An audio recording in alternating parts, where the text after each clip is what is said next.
gestion d'élèves. La gestion d'élèves va vous permettre de modifier les infos sur chaque classe. Donc, vous avez la maternelle au terminal.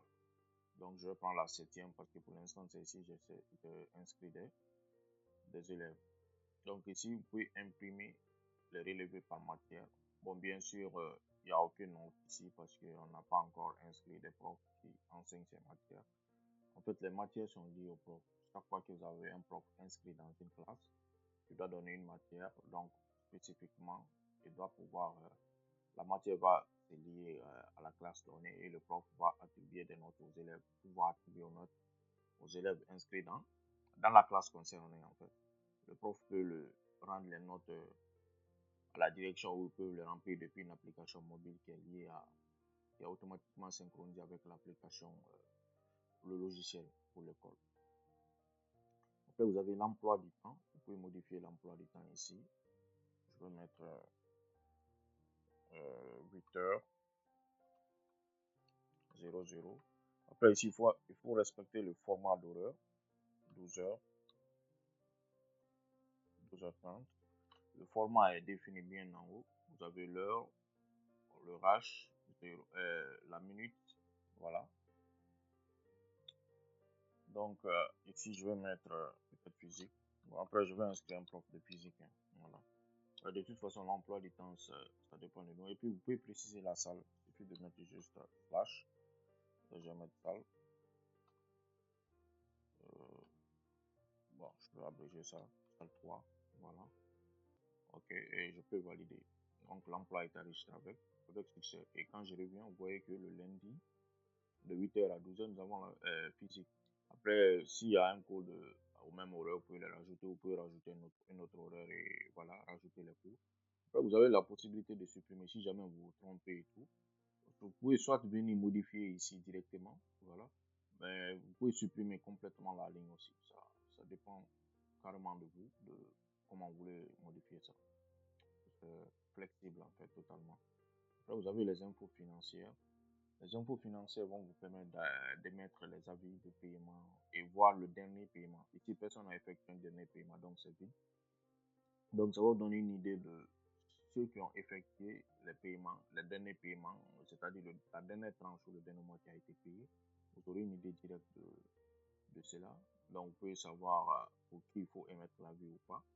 Supposons que lui, il a payé le dernier mois, mars, lui, il a payé son dernier mois payé, c'était février. Donc, c'est que pour lui, il faut émettre l'avis. Donc, ça ne sert à rien d'émettre pour tous.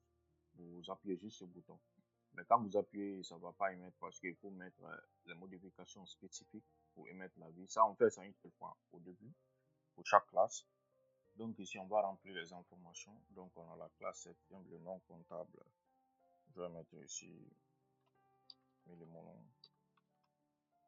Après, le nom du caissier, je vais mettre aussi là. La date limite, comme bon vous semble. La tranche, je vais préciser 3. Troisième. La troisième tranche. Et le montant, je vais préciser 500 000. Après, je peux soumettre. Voilà. Ensuite, normalement, après avoir soumis, je peux émettre, si vous voulez, l'avis de paiement. Je vais revenir ici, je vais mettre l'avis de paiement pour celui-ci. Voilà, le premier. Ou même les deux. Voilà. Donc, après, quand vous avez mis, vous pouvez fermer, carrément. Vous revenez sur l'écran, vous avez un dossier avis de paiement qui va se créer automatiquement. Vous cherchez la date d'aujourd'hui. Vous voyez que c'est bien ordonné par date. Voilà. Donc, bon, après, si vous n'aurez pas ça, c'est le truc que moi j'ai ici personnellement. Ensuite, vous aurez qu'à chercher le nom. Donc, avis de paiement de tant. Vous avez le numéro de matricule, le nom donné. Bon, après, ici, comme on a des faux noms, c'est un peu difficile à repérer, mais après, ça sera plus simple parce que c'est classé par jour. Voilà. Donc, après, vous avez ça. Donc, en premier de lieu, vous avez le logo. Bon, parce que moi, j'ai mis une image, une photo ici pour la place du logo de l'école. Mais vous avez vu que vous avez la possibilité de changer les informations liées à votre école. Donc, vous pouvez mettre le logo de votre école. Après, vous avez la phrase bonjour cher encadreur, prière de bien vouloir vos activités des frais de scolarité de la troisième tranche qui s'élève au montant des élèves tant, matricule tant. Donc, nous vous invitons de bien vouloir régler d'ici la date dont vous avez choisi et tout. Donc, tout est vraiment automatisé, très rapide. Vous aurez qu'à s'imprimer ça, vous l'utilisez comme bon vous semble, et voilà, cacheter, signer et c'est bon. Donc, nous allons juste revenir dans l'appli. Après, vous avez la possibilité de saisir les notes par matière. Ici, vous n'avez qu'une matière parce qu'on n'a pas rajouté un prof lié à cette classe qui donne un cours dans cette classe. Après, vous avez le classement général aussi que nous pouvons voir. Voilà. Et vous pouvez désigner les chefs de classe, les numéros de matricule et tout. On va en venir. Donc, ce que je vais faire. Non, je ne vais pas synchroniser d'abord. Je vais prendre ce numéro de matricule et je vais le rajouter comme chef.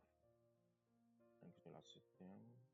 Je viens d'en modifier. Voilà. Donc, chef 1, je prends celui-ci. Je valide les modifications. OK. Alors, je vais devoir revenir. Donc, vous avez le chef qui est là. Donc, vous pouvez mettre les infos du chef. Vous pouvez mettre 4 chefs par classe, le prof principal. Donc, ça vous permet d'avoir directement les infos directes liées à la classe et de modifier les infos de tous les élèves de la classe. Après, vous pouvez, voilà, vous avez l'effectif total qui est deux garçons qu'on a rajouté. On a rajouté 0 filles pour l'instant. Voilà, et ainsi de suite. Ensuite, voilà, pour la gestion d'élèves. Après, vous avez la possibilité de synchroniser ici les informations modifiées. Quand vous synchronisez, ça synchronise toutes les infos, pas seulement liées à l'élève.